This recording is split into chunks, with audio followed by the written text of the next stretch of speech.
is the Fade 5 Podcast with Brad Evans and Nate Lundy.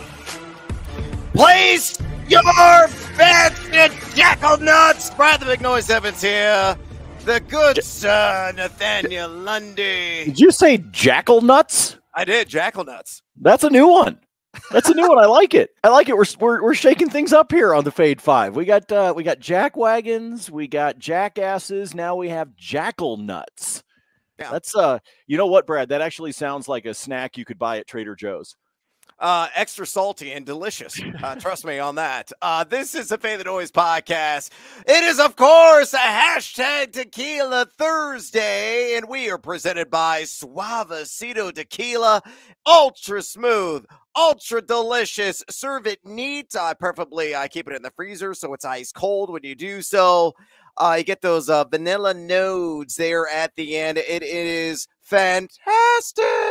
So go out and pick up a bottle of Suavecito right now and enjoy your hashtag Tequila Thursday because, again, we got craptastic football, which has been the theme of Thursday Night Football on Amazon the entire season. What I love about Amazon is the candidness of how bad the play has been by the people that are covering the games. They do not mince words. They don't pull any punches. They say, yeah, it's been lousy football. We fully admit it, but we're still getting Amazon Prime memberships hand over fist and those signups. So it's working out quite well, I think, for Amazon in general. So we got New Orleans, we got Arizona. The Saints may start Andy Dalton. That's what some of the reports are leaning to right now, but that is undetermined at tape time. But what is determined right now is the Cardinals are favored by 2.5 with a total of 44.5.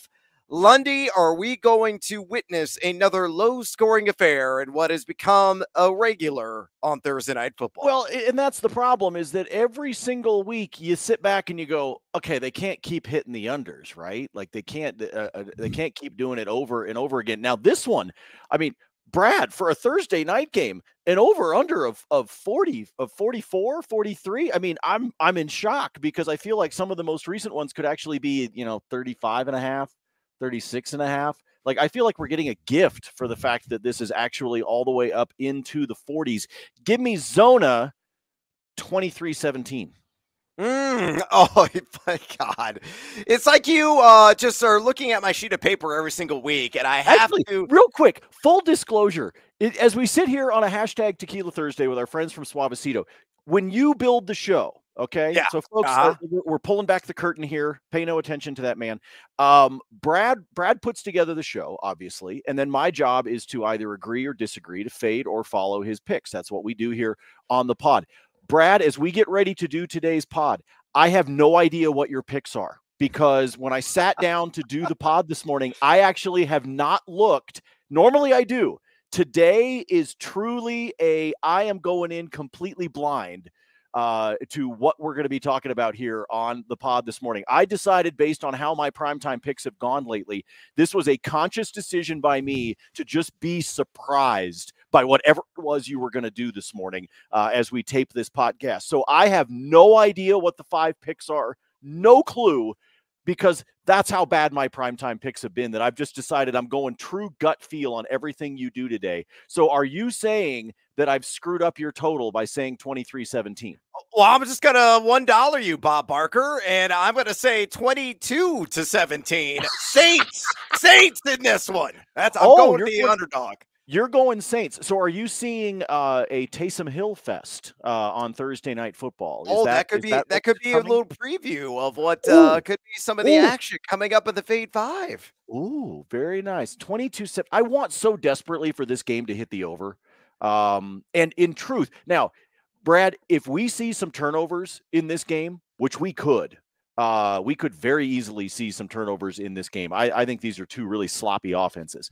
If that happens and we get some defensive touchdowns, then we could be having some fun here on Thursday Night Football. But I think that's the only way this thing gets to the over, is if we get an unexpected either defensive turnover or one of those things where somebody's operating on a short field because of a fumble.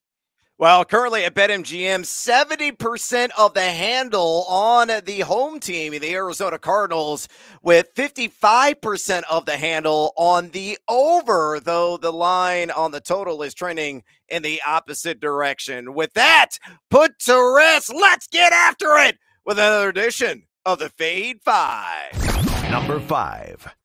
All right, numero cinco on the list today. Let's talk about the dachshund of the desert who's going to be scurrying those little legs.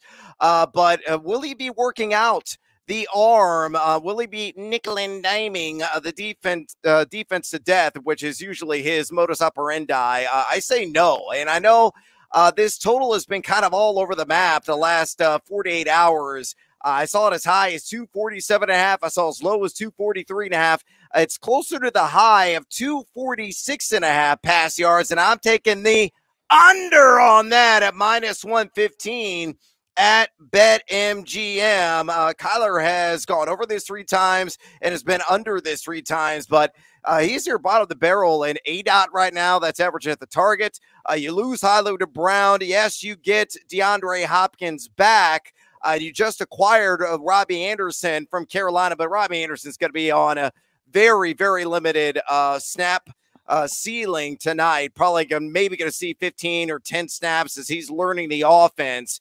And Hopkins was rather unexciting in the 10 games that he played in last season, regularly under 60 yards in a given week. So, Murray's probably going to throw it 40, 45 times, but they're going to be like 5-yard doses and chunks. So as a result, he may need like 60, 70 attempts to hit this over. Yeah, and I know Marshawn Lattimore is out for New Orleans, and they have been overly generous by their high standards in terms of pass defense. But again, I'm taking the under on Kyler Murray, 246.5 pass yards, minus 115 at BetMGM. Lundy, fade or follow? I'll follow on this one. And I actually think you're being generous saying he's going to throw it 40 to 45 times. I think it's going to be more like 35 to 40. I think it's going to be, I think if he cracks 40 attempts, it's going to be because he's scoreboard chasing. Now you believe that the Saints are going to win it. So he could be doing that late.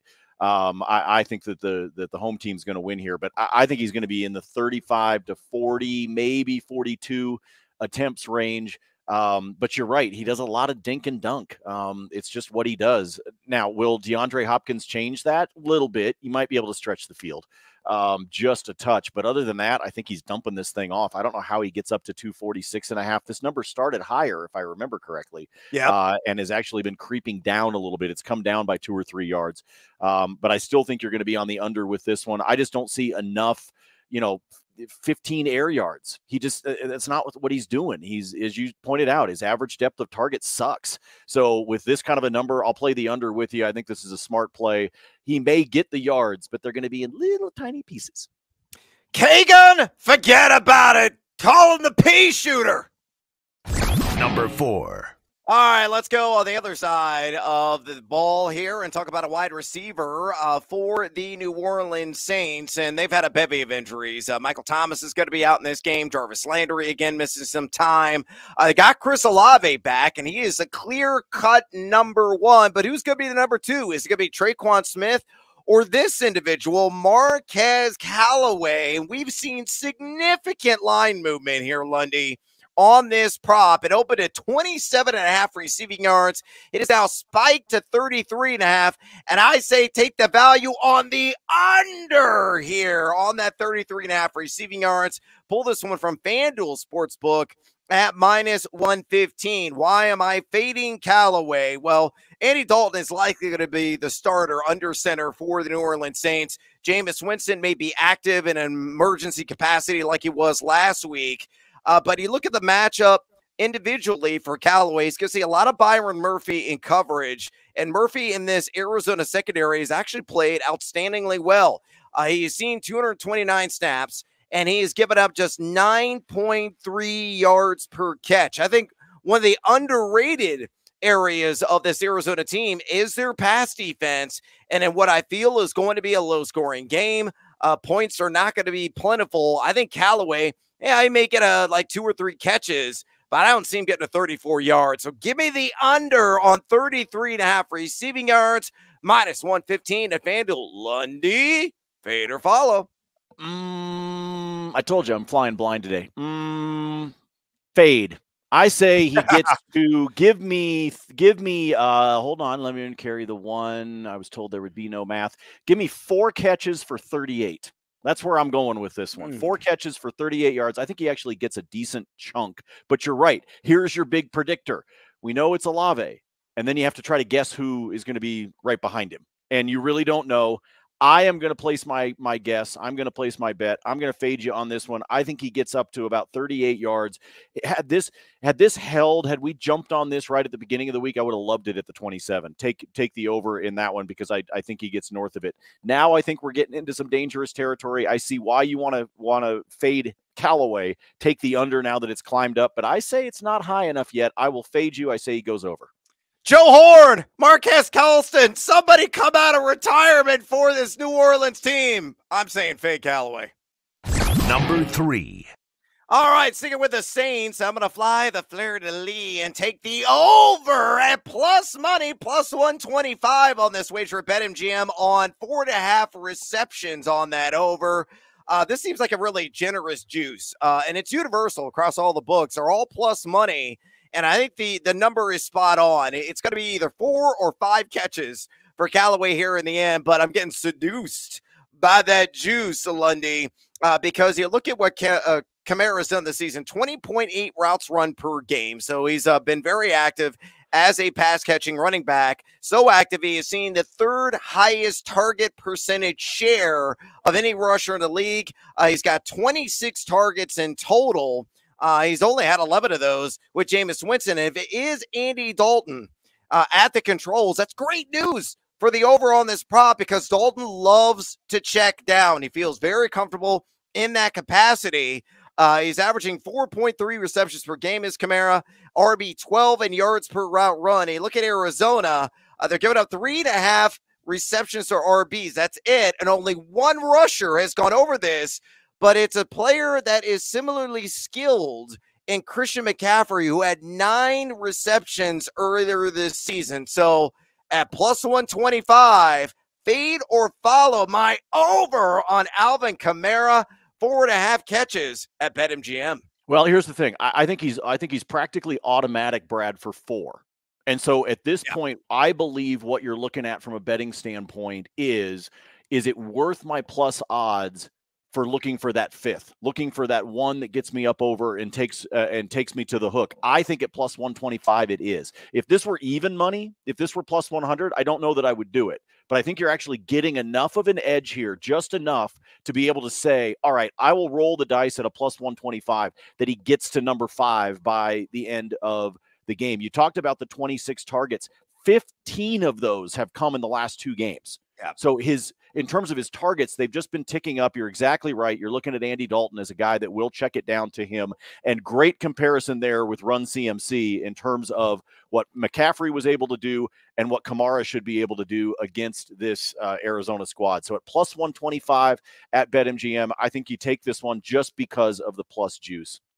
Yeah, absolutely. Live on that edge at plus 125. Hey, friend. Ooh. We are presented by Suavecito Tequila. It is a hashtag Tequila Thursday here on the Fade 5. And let me tell you about Suavecito if you're not familiar with it, and check your local liquor aisle immediately to see if it is available because it is worth your time. It is worth $1 because it is so smooth. In fact, in 2015, Forbes magazine in New York City contacted 10 tequila experts around the US of A, one in Cali and Texas, Florida, New York, people that knew tequila forwards and backwards, and asked these experts one question and one question only. What is the best tasting tequila in the United States? And 1 week later, on the front of Forbes magazine was Suavecito Añejo. Grab some of that love juice tonight and enjoy the betting fiesta on this hashtag Tequila Thursday. I've had the pleasure of sipping on some Suavecito. Lundy has as well. And again, it's all about that vanilla finish, man. And that is top of mind every time I take a sip of this stuff. It is so good, folks. You can find it at Total Wine and More, or as Brad just said, if you go into your favorite liquor store or the one that's there in your neighborhood, if they've got it, snag a bottle. If they don't, we would consider it a favor if you would go to the manager of that store, whoever is there, and just say, hey, can you guys get this in stock for me? Ask them. If they don't have it, I mean, be polite. Like, don't just like don't grab the guy by the ears and be like, give me my Suavecito. Throw him against the wall. He deserves it. Yes, but we would consider it a favor. Go ask them. Put it on the shelf, because trust us, it is perfect. And as Brad said, Brad likes to keep it there in the freezer, get it nice and cold, then pour it neat and enjoy those finishes. But we are happy to have them as a sponsor, especially on a hashtag Tequila Thursday. Amen to that. Let's get back after it on the Fade 5. Number 2.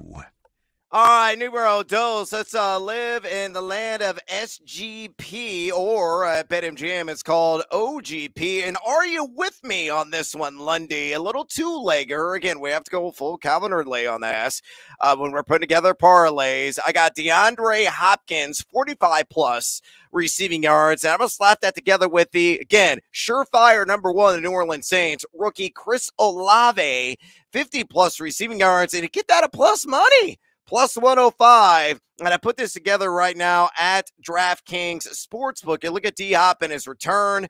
There's 10.7 targets per game up for grabs. That's what Hollywood Brown was averaging on a per-game basis. You also look at what he did last season in this category. He was over in 8 of 10 games.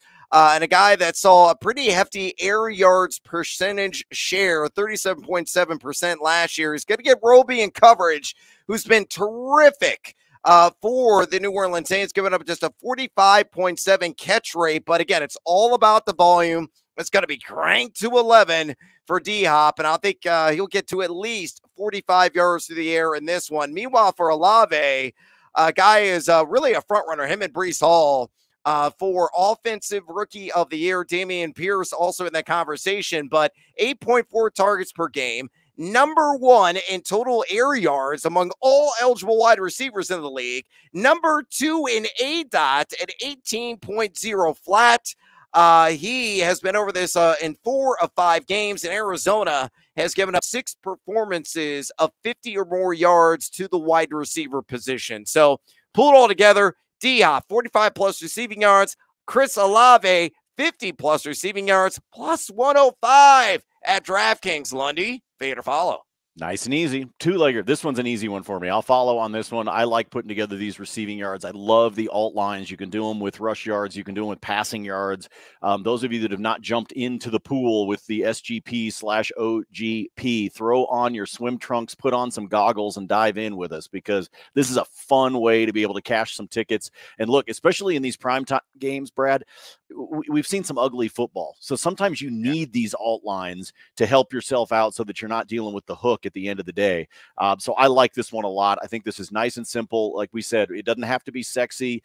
You don't have to go crazy. You don't need 8 legs within the SGP or within your normal parlay. Don't get too crazy with it. Yeah, those paydays are nice, but I'd rather hit consistent singles. That's what we're doing here. Take the plus odds. Cannonball splash on this SGP. Number 1. All right, my top play, and this has been a constant theme here on the Fade 5 podcast. Just take the tight end against Arizona. And that's exactly what I'm going to do here. Give me Juwan Johnson over. We've seen some line movement here. It opened at 22.5. It's up to 25.5. And at tape time, the best juice in the industry is at BetMGM at a regular minus 115. Everywhere else has been juiced up, and for good reason. I would play this up to like 29.5, to be honest with you, because of Arizona struggles containing plus-size targets. They've given up 7.5 receptions per game, 84 yards per game, and 3 total touchdowns to the tight end position. 8 dudes at the tight end position have gone over this total against him.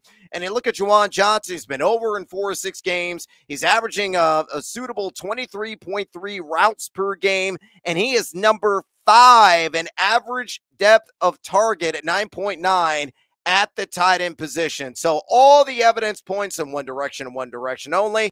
That is the over on Juwan Johnson, 25.5 receiving yards, a guy who actually plays tight end, unlike Taysom Hill. Minus 115 at BetMGM. Lundy, Fade or follow. Yeah, he actually gets the proper designation for those of you that are out there playing your fantasy football squads. I like this one as well. Take the over. We talked about the really piss poor teams against the tight end, and Arizona's right there. Seattle's another one that is terrible at defending the tight end. So you always want to find those matchups that you can exploit each week from a player prop standpoint, whether it's receptions or yards. In this case, it's yards. I like this one. Jump on it. 25.5 should be a relatively easy, in my opinion, a relatively easy number for him to be able to jump over for tonight.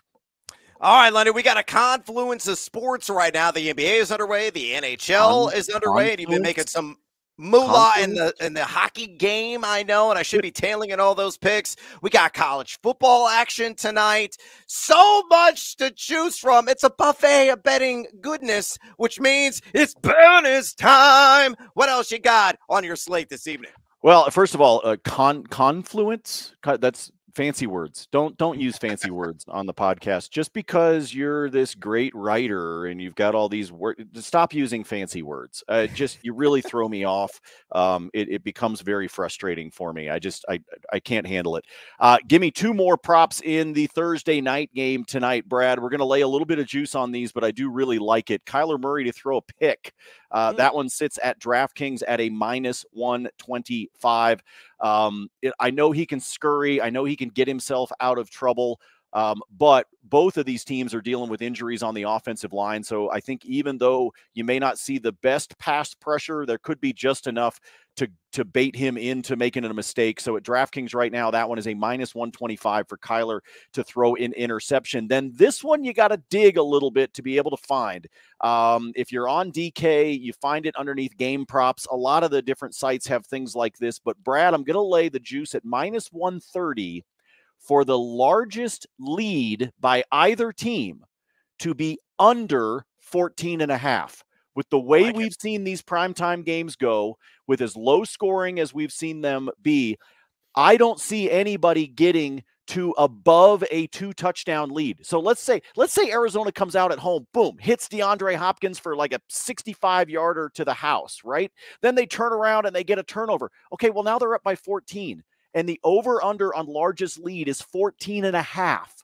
And I don't think we're going to see somebody get to that kind of a stretch, especially between these two teams, both of which that have struggled offensively. So as I said at the open of the pod, unless something happens with a special teams or a defensive type of situation, I don't know that somebody jumps out to a big lead. So I found that one last night, and I was like, you know what? I think that's kind of a fun prop, especially in these primetime games that have just been nothing to write home about. Real quick in the NBA, there's only a couple of games on the schedule tonight, but the Battle of LA takes place tonight, the Lakers and the Clippers. Give me the over 24.5 points for Anthony Davis. Juice just slightly to a -125.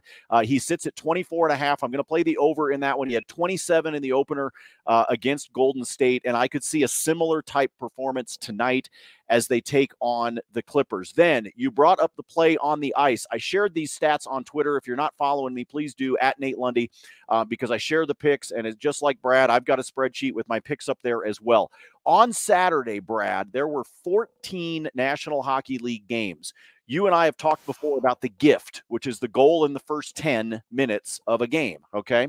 We're seeing some leaky goaltending here early on in the season, but on Saturday, of 14 games, there were 11 of them that saw a goal in the first 10 minutes. Made some profit on Saturday with those bets. Turned around and did it again Tuesday on the slate. I hit one of those as well for you.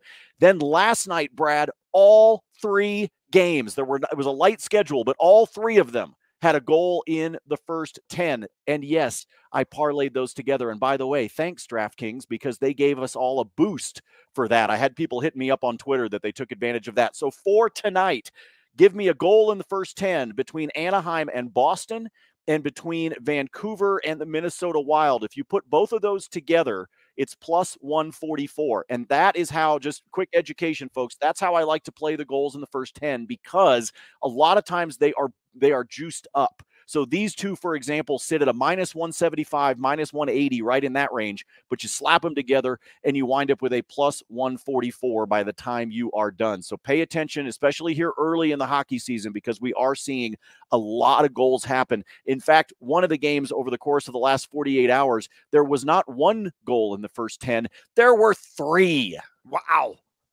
Love it. All right, great call on that one. All right, let's go back to the Thursday night hashtag Tequila Thursday affair.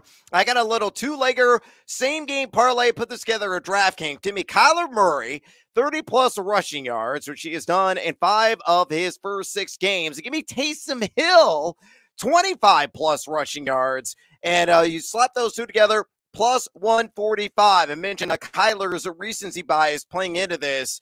He ran for 100 yards against the Seattle Seahawks last week. And you look at New Orleans, they did give up 72 on the ground to Marcus Mariota. I don't think Kyler's going to get anywhere close to that, but he'll definitely be north of 30 yards in this contest. And you look at Taysom Hill, the guy's averaging 44.5 rush yards per game this season, and has been over this in 3 of 5 games. And Arizona just gave up 48 rushing yards, for crying out loud, to Geno Smith. So Taysom's got to be active, and bonus time, double bonus time. I think Taysom Hill scores a touchdown at plus 165 at FanDuel. He's got 5 TDs on the season. He has scored in 3 of 5 games this season. Arizona giving up 4.40 yards per carry to the running back position. Screw tight end, screw quarterback. Taysom Hill is a running back, and that's why I'm citing that stat. One other play I got, Rondale Moore. And I got a little OGP on this one at plus 125. Give me Rondale 5+ receptions, Rondale 30+ receiving yards, and I'm going to take the under in the game at 52.5. So get a little cushion built in there. And again, that's plus money at BetMGM. You look at Rondale Moore, he's got 18 targets the last couple of weeks, 13 receptions in total, going 7 catches and 6 catches. He'll, again, nickel and dime underneath like crazy. That's his game, and Kyler Murray will seek him out in that fashion. Again, we're building a nice little leeway there on the game total as well. Let's go to the world of college football, shall we? And I'm going to take the under on the total between Virginia and Georgia Tech. That one at 47. GT this season is yet to hit it over. They're 0-5-1, overs to unders this season. Virginia has been under in 4 of 6 games as well. So you got 2 offenses that really struggled for the most part this year. You look at GT, the 19th worst offense in college football. Virginia number 95 in total offense, and their defense is at least above average. So this is going to be points or a premium kind of affair. That's why I like the under there on 47. All right, to the NBA, Tobias Harris in a matchup against the Milwaukee Bucks. The 76er goes over 5.5 rebounds in this one. Milwaukee, 12th most opponent rebounds per game allowed last season. And I know Harris only had 2 boards in his opener against the Celtics in 34 minutes played. But last season, in a pair of games against Milwaukee, which pretty much has the same personnel, he went 11 boards and 8 boards. Nice discount here on 5.5 rebounds at minus 115, available at BetMGM. And I think I'm out of things to say and bets to make. That is bullshit. You never run out of things to say. Let me piggyback real quick on that college football pick. Yeah. Take the first half under as well. If you folks want to double up on this one, I think it's sitting at 23.5, might be at 22.5. Take the under, because both of these teams suck in the first 30 minutes in terms of scoring. If you're going to do the game total, double up your bet. Do a bet on the game total overall, and then do a bet on the first half as well. I would take the under there. Nice SGP upside with that take from Lundy. We are out of time here on the Fade 5. Go out, pick up a bottle of Suavecito Tequila. It is delightful. You will thank us later at Total Wine or wherever you buy your liquor. See if they got it. If they don't, demand that they ship it to the store so you can partake in such activities. Check them out. Suavecito Tequila, delicious stuff. Also, drop us a rating and a review at your convenience, would you kindly? You could do that with a 5-star rating would be awesome, or say a few words in a review format, and we may share it on the air at some point. Also, follow Lundy on Twitter and all his picks on his free spreadsheet at Nate Lundy. All of my free picks as well at Noisy Huevos. For Nate Lundy, I'm Brad Evans. And as always, feed or follow. That is up to you.